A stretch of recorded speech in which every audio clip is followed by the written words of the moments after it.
This Torah class is brought to you by TorahAnytime.com. Shalom Aleichem. We are now about to enter, very soon, the city of Tzefas. On your right side is the Kinneret. We know the Kinneret plays a very great role in this whole region. You have the Peros Genosar, which are from the most delicious and lush fruits in the entire world. In this region, you have plant, fish, fauna that don't exist anywhere else in the entire world. It's one of the most lush regions in the whole world. We once said the great contrast between the region of the Kinneret and the Yam HaMelech. The Yam HaMelech, nothing grows. Even there's a question whether bacteria could survive in the Yam HaMelech. And here it's one of the most lush and fertile areas in the world. So we once said over the idea that the Kinneret is not only Mekabel water, not only receives water from the water sources above it, but it also is a noisin and continues to give. And where there is giving, there is life, and life flourishes. But the Yam HaMelech is only a Mekabel. It only receives the water of the Kinneret, and where there is receiving without giving, there is no life and no vitality. But the Kinneret played a great role in the Kabbalistic times of the Arizal and Reb Chaim Vital. In fact, Reb Chaim Vital says that one time the Arizal took him out to a specific spot by the Kinneret and he had him drink, and it opened up his mind, and that is because the Arizal was able to identify the exact location of Be'era Shel Miriam that lays in the Yam Kinneret. An interesting idea about the Kinneret, the Gemara says in Masechta Megillah, Lama Nikra Kinneres, because it's Shememav Tzolel Kekinar. Its water is clear like a harp. Shememav Mesukim Kekinar. Its waters are sweet like a harp. As Rabbi Yosef Engel, a harp does not produce sweet tones. It produces clear tones. Sweet is a taste. Tone is a sound. Why is the Gemara confusing taste with sound? And Rabbi Yosef Engel says this is one of the many proofs that all the senses are connected, and therefore we could conflate, so to speak, taste with sound. Now, what is so unique about the city of Tzefas? Actually, let's by way of introduction.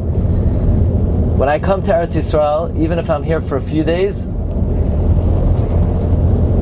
I like to go to the following four cities. Yerushalayim, of course, Hebron, Tzefas, and Tiberia. These are the four holy cities of Eretz Yisrael. The neshama gets enjoyment by being in these four cities. You got them? Yerushalayim, Hebron, Tzefas, and Tiberia. In fact, there are four elements of matter. There's fire, there's air, there's wind, there's earth, there's Eish, there's Ruach, there's Mayim, there's Afar. These are the four elements of matter corresponding to the four great cities of Eretz Yisrael. You have Yerushalayim. What is Yerushalayim? Eish, fire, the fire of the Mizbeach, the fire of the Shechina. And then you have Tzefas. Tzefas is air. Chesed Avram writes that the air in Tzefas is clearer than anywhere in the world. Tzefas is air. And then you have Hebron is Afar. It's, Rashi brings, it's the choicest burial spots. It's Afar. And then Hebron, and then Tiberia is Mayim. Is Mayim, the Kinneret is in Tveria. So it's good to be in these four cities. It's good for the soul. The soul needs all four types of spirituality. The remez is Mi Bikesh Zois Miyedchem Ramois Chatzeiroi. The courtyard of Hashem, Chatzeiroi, Ches, Hebron, Tzadik, Tzefas, Reish, Tiberia, Yud, Yerushalayim. You got that? Ches, Hebron, Tzadik, Tzefas, Reish, Tiberia, Yud, Yerushalayim. You got that? Oh, why is Reish Tiberia? Tiberia starts with a Tuf, with a Tes. Because what does the Gemara call Tiberia? Rekes u Tiberia. So the Reish is Rekes, Tiberia. So these are the 4 special cities. Let's talk a little bit about Tzefas. Why was it that Tzefas was settled throughout Jewish history, even many times more than Yerushalayim? In fact, it is well known that the Chassam Sofer writes about the earthquakes of the 19th century, that the reason why Tzefas was destroyed by earthquake is because it was like a jealous co-wife of Yerushalayim. Everyone was focused on Tzefas. All the Mekubalim went to Tzefas, and Yerushalayim remained bereft, forsaken, abandoned. And this jealous wife Yerushalayim caused an earthquake in Tzefas. In fact, the Beis Yosef wrote a Sefer Shalos Tshuvos Avkas Roichel. And in Shalos Tshuvos Avkas Roichel, the Beis Yosef says Tzefas is called Ir HaTzvi, the city of the deer. Why is Tzefas called Ir HaTzvi? One of the reasons offered in the Sefer Ir HaTzvi is they wanted to put Tzefas in its place. Tzvi stands for Tzefas Bas Yerushalayim. So in other words, they wanted to demonstrate as great as Tzefas is, but it doesn't compare to Yerushalayim. But why historically was Tzefas settled even more than Yerushalayim? Why was it Zoichet to have the Arizal, the Ramak, the Mabit, the Al-Shech HaKadosh, Reb Shlomo Al-Kabetz, the Reishis Chachma, the Bas Ayin? You have so many great tzaddikim that grace the city of Tzefas. Why was Tzefas Zoicha to this? Very interesting. There's a pasuk in Shoftim. Vayelech Yehuda es Shimon Achiv. Vayaku es Haknani Yoshev Tzefas Vayacharimu Oisa. The first city conquered in Eretz Yisrael was Tzefas. Say what?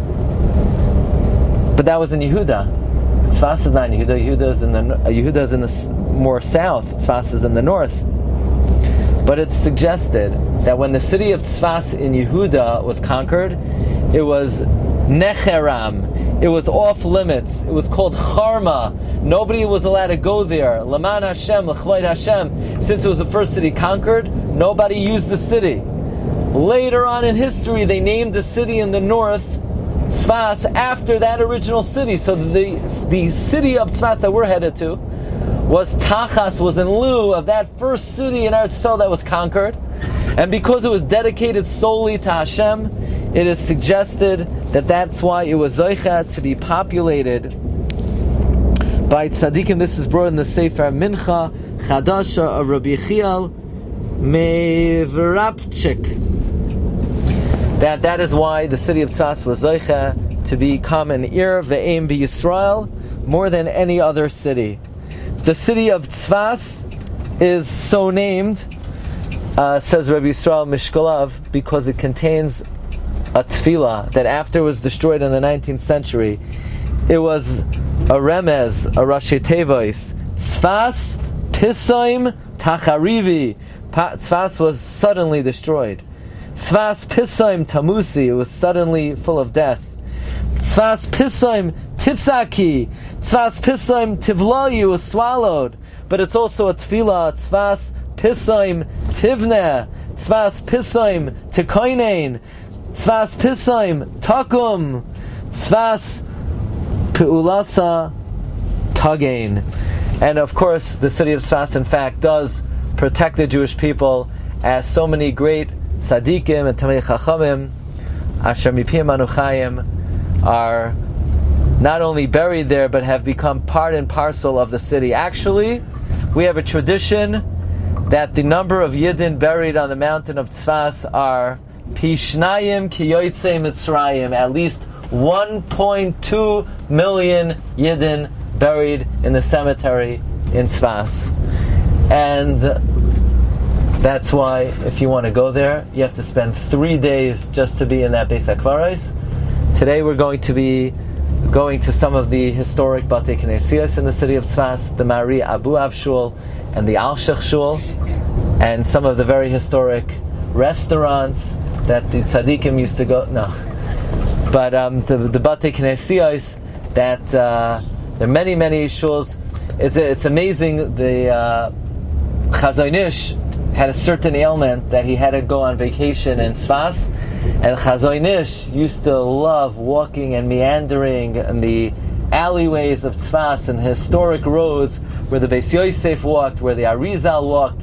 The Chazon Ish, who perhaps you would not have thought would have visited the Beis HaKvaros, Chazon Ish himself went to the kever of the Beis Yosef, went to the Arizal, and he even went when it was pretty dark outside. So if anybody was asking. Okay, Rabbi, we await entry to the city of Tzefas, and we're mispalel Tzefas Pisoim Tibana, may it immediately be built up to its former glory. Thank you very much. You've just experienced another Torah class brought to you by TorahAnytime.com.